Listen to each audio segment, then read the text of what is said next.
leads their offenses on the gridiron today. It's Ryan's Falcons going up against Wilson's Seahawks. And with that, we'll send you up to the Pacific Northwest and CenturyLink Field in Seattle, home of the 12s. As we'll welcome in our broadcast team of Brandon Godden and Charles Davis.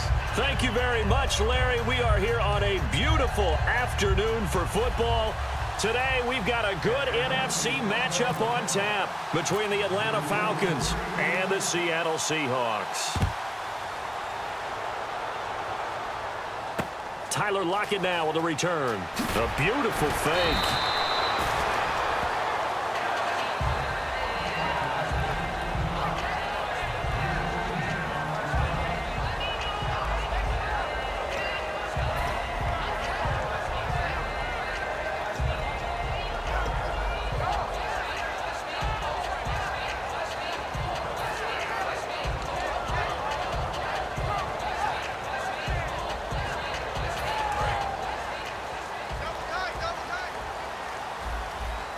And the D-line pinching together must be expecting the run.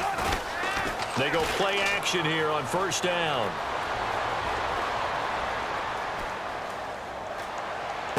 And left side here, it's Graham. You know, Charles, for Graham, so much concern early in the season about whether he'd be ready to play this year, what would happen recovering from the tendon. Not only was he ready, he played every game this season for Seattle. And it wasn't just the injury concern with Jimmy Graham. It's how Seattle runs their offense. Remember, when he was in New Orleans, he could expect a ton of passes to come his way. But in Seattle, that number was going to be reduced. Would he be able to maximize?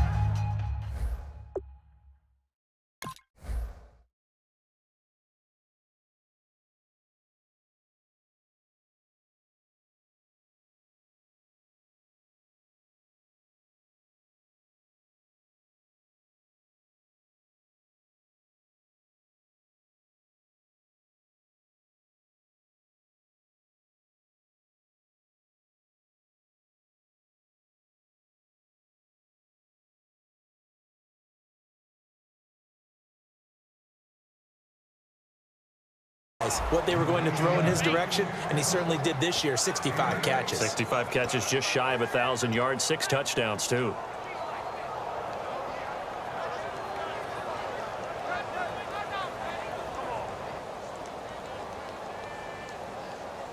So they complete the pass, and now they face a second down.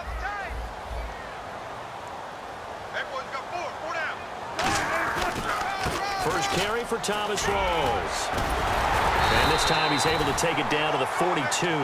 Earlier, partner, when discussing Russell Wilson, you said you think he's best when Seattle is running back centric. Is Thomas Rawls the centerpiece going forward there? I think so, because of what he did 2 seasons ago before he got hurt. Because he runs that offense the way they want it run. One cut, downhill, get upfield, and Thomas Rawls is perfect for that. If he stays healthy, that allows Russell Wilson now to throw the play action, to bootleg passes that really hurt other teams defensively. And Rawls has youth on his side, just 23. They'll give him 8 on the play, and that'll make it a second down.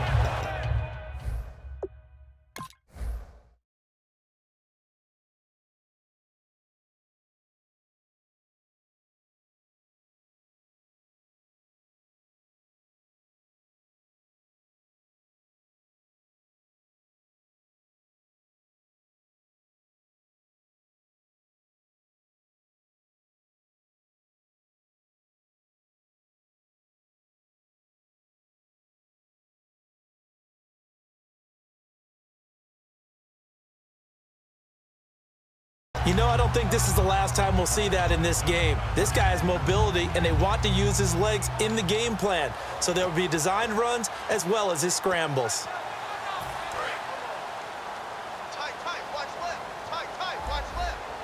Possible run anticipation here as the D-line sandwiches together. On second down, Rawls. And he'll work it inside the 30 to the 29-yard line. It's a gain of 4 there, and it gives him a new set of downs. Not too many more ideal situations at 2nd and 2 in order to try and pick up a first down. They ran it and picked it up.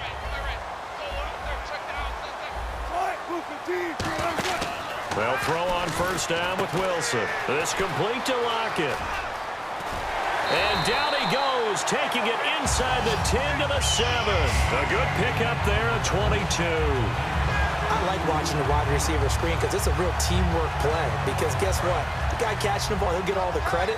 But how about the people up to block in front of him, either fellow receivers or offensive linemen? That makes that play a really nice timing play, and sometimes it can break big. First down and goal to go from the 7. They'll run with Rawls. And this play doesn't go anywhere. Backwards, losing yardage to the 11. A loss of a full 3 yards, and now it's second down.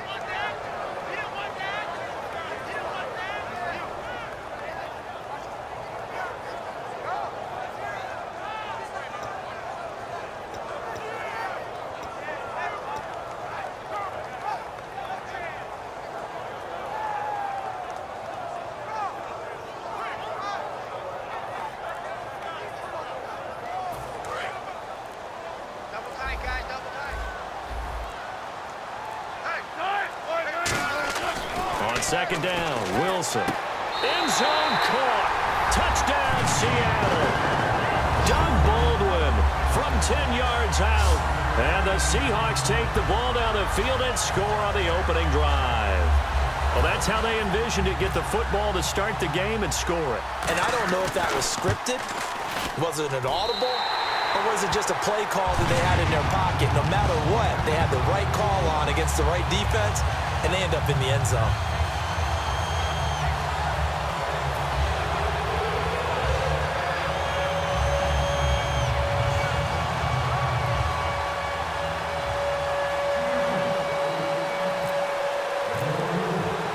Now to send this one away following the score. And a fair catch signaled for and taken successfully.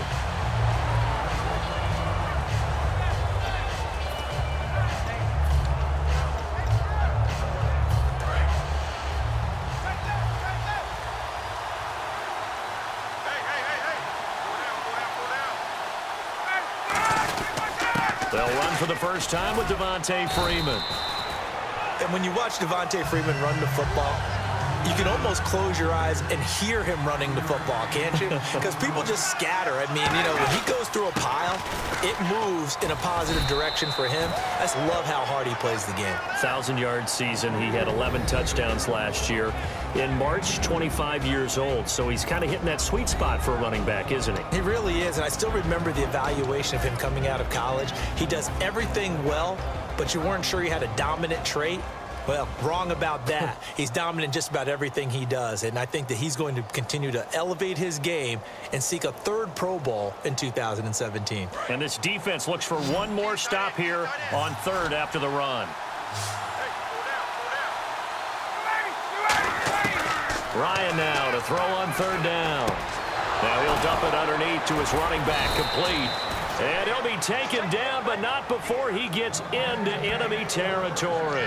It's a nice job hitting him on the angle route there. Come out of the backfield, cutting sharply across the middle. And that's good timing between the quarterback and his receiver. Effective third down play to move the chains.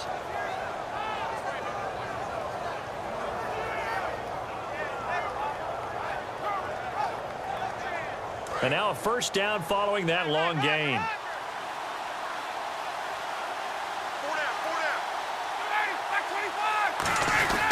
Now Ryan going to give it to Freeman. And they'll bring him down after just a short pickup. 3 yards on the pickup there, and it'll be second down. We always like to talk about defense in terms of levels. First level defensive line, second level linebackers, third level defensive backs.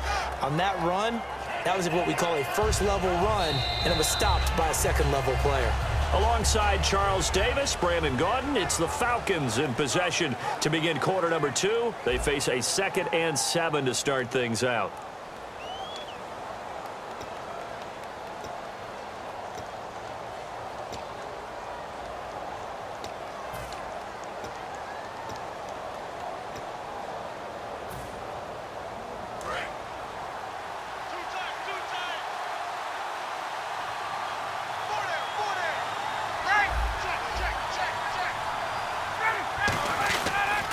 Freeman again. And he gets this inside the 35-yard line. A nice pick up there, 10 yards, and it'll move the sticks. And that run was what a lot of people call an explosive run. Gave them good yardage, solid yardage. They feel good about the whole thing, and they did it behind a 2 tight end set. It's always interesting to watch what offenses want to do with the 2 tight ends. Sometimes they line them up together for a power set. Sometimes they put one on each side of the line of scrimmage to balance things out. No matter what, though, when you see 2 tight ends on the field, your first thought is to think run.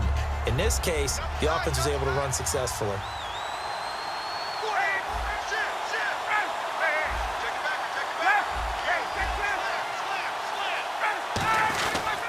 On second down, Freeman.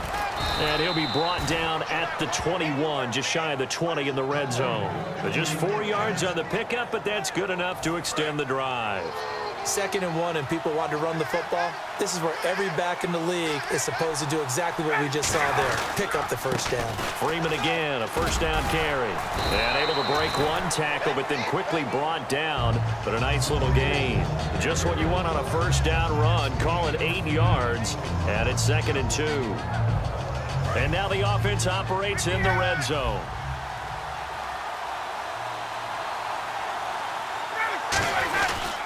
Ryan on the handoff. It's Freeman. And he'll get it here to the 10-yard line. It's a 3-yard pickup, and that sets up a 1st and goal. But we always talk about good down and distance, allowing offenses to expand their playbook. Well, 2nd and 2, that means your playbook's wide open. You can run just about anything. But a lot of times, the play caller, he just looks down at his sheet, sees the short yardage runs, and goes to one of those. On first down, Ryan. And this is caught for a Falcon touchdown. Devontae Freeman, a 9-yard touchdown grab. And the Falcons are an extra point away from tying the football game.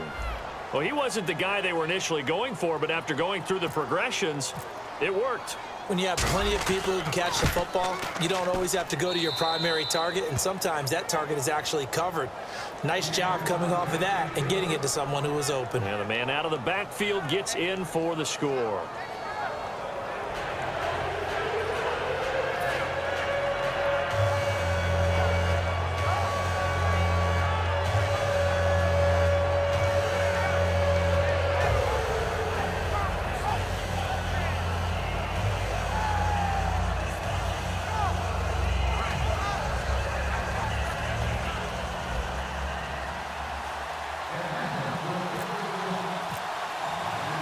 So a tie ball game here as the kick's away. Lockett the return. And not a bad return here. He gets it out to the 25-yard line. The Seattle now ready to march out of the field. And that last drive, a long drive, but not just that. They had a great air attack going. Do they stick with that? I would think that they would, because if they were confident enough to do it on the last drive, starting backed up in their own territory, why would you change anything? They've got to be confident about what they're presenting and continue to do so. Yeah, because the secondary, they really look clueless. And that was amazing because that drive went and went, no adjustments, and no big plays by the defense to knock the ball away. Looking right sideline, but it's incomplete. All right, different topic here. 2018, the Super Bowl, traveling north, far north to Minneapolis. Early predictions for that one. Who you got? Well, you know, everyone's still waiting in the NFL for a home team to play in its home stadium, right? So could the Vikings be that team? I'll start in the NFC, and I'm going to say no. I think Seattle, starting to get near that maybe last run with their defense. Earl Thomas returns. I like Seattle coming out of the NFC. How about you? Well, I'm actually going to take a Dallas Cowboys NFC title run. I think that they came so close this year, probably most talented going into next year. I like that one. Well, in the AFC, I'm going to go with a team that if they improve their defense and their quarterback stays healthy, they could be that team, the Oakland Raiders. Okay, I'm going dark horse. Cleveland Browns. Let's go. Hey, from worst to first. Third down now following the completed pass. Looking to jam the receivers at the line here. Press coverage look defensively. Wilson now to throw on third down. Wilson hit. It's loose. It's out. Fumble. And the Falcons grab it. And this is going to be brought back. It's a scoop and score for the Falcon TD. Huge huge play by the defense, not only to force the fumble, obviously, but to return it for a touchdown. And I know it's no fun for anyone who plays offense, but isn't it fun to see how a defense rallies when there's a fumble return and everyone tries to find someone to block and bring it all the way home? I always like their celebrations because they don't get there that often. No, they're not choreographed very well usually. Here's Bryant for the extra point.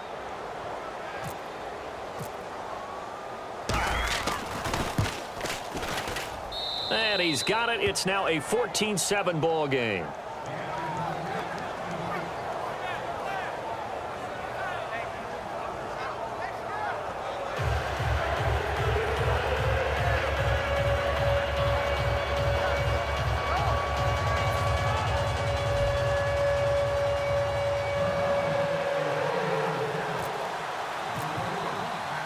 So here's the kickoff now as they'll get it again following that fumble return for a score.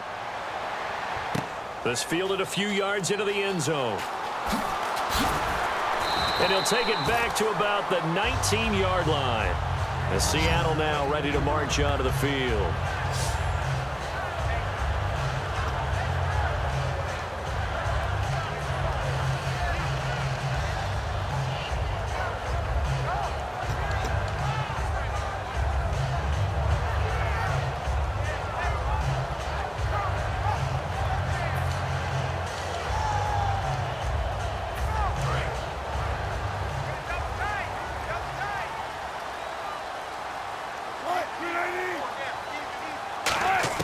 Now Wilson on first down. The grab made by Curse over the middle. And a loose football. And the Falcons grab it. 2 minutes to go here in the first half.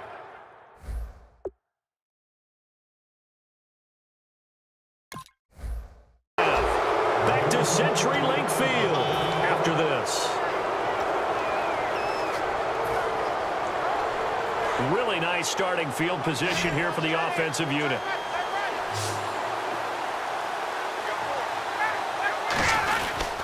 This is Freeman on 1st and 10. And the big boys up front, they're going to stop him right at the line. And now the Seahawks are going to take a timeout here on defense. It's just their first, so they'll have 2 remaining here before we get to halftime.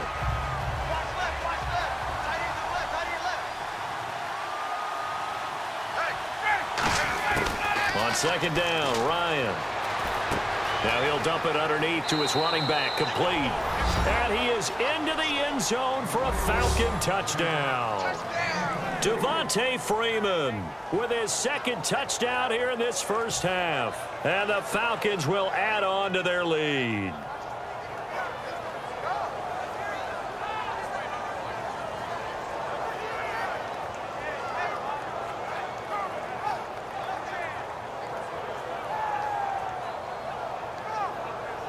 Bryant now to tack on the extra point.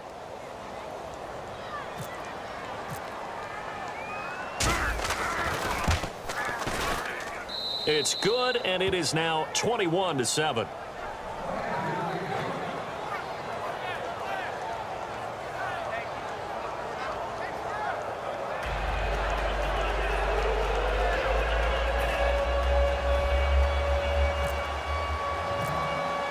Now after the touchdown, it's Bosher to kick it away. This is fielded at the goal line.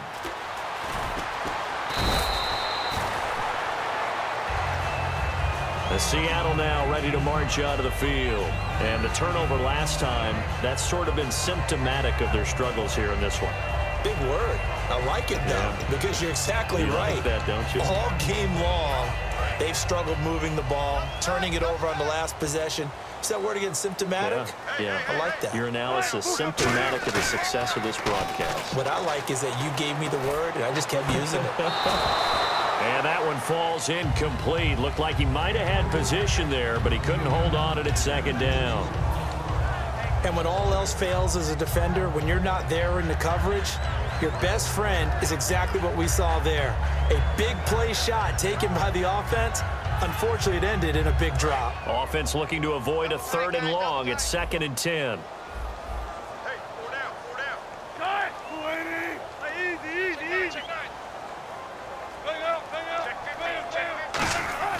2nd and 10 now. Wilson. Pressure comes, and Wilson's going to go down. The corner blitz pays off there as they sack him for a loss of 5. Okay, you know my bias is about to come out here. A lot of people think that the offense is just moving in the wrong direction. I'd say they're moving in the right direction because the defense is pushing them back. Former defensive guy. Now, as a quarterback 3rd and long, you really got to rally the troops here, don't you? Yeah, you do in a big way, and what else do you have to look out for? More pressure coming at you because it seems to be working pretty well. Big sack on 2nd down. Now the offense needs to convert here on 3rd. Play action. It's Wilson. And this is going to be incomplete. The intended target, Doug Baldwin. And it brings up 4th down. It's a tried-and-true formula, and I don't think it'll change for as long as we play football. If someone's trying to throw the ball and you can put pressure on them and make it tough, that's only going to help your defense. Yeah, he's sensed being hurried. He got rid of it before taking the hit, but incomplete. So on 4th down, here's the Canadian-born punter, John Ryan, to kick it away for Seattle. Back deep for the Falcons is Eric Weems.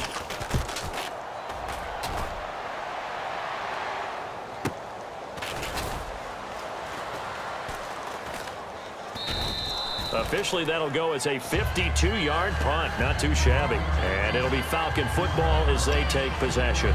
Atlanta now coming out on the field. And they were able to punch it in the end zone last time. They'll be looking to do that again here for the defense. Obviously, they'll be looking to stop them from punching it back in the end zone. It always is punch-counter-punch, isn't it? And which team has the advantage? Well, let's just go back. Rush coming, and he's taken down. Oh, and the defender took some liberties there with a late hit, roughing the passer. The league has done a great job of defining what is a late hit and illegal contact on a quarterback. The defenders really have to get in line.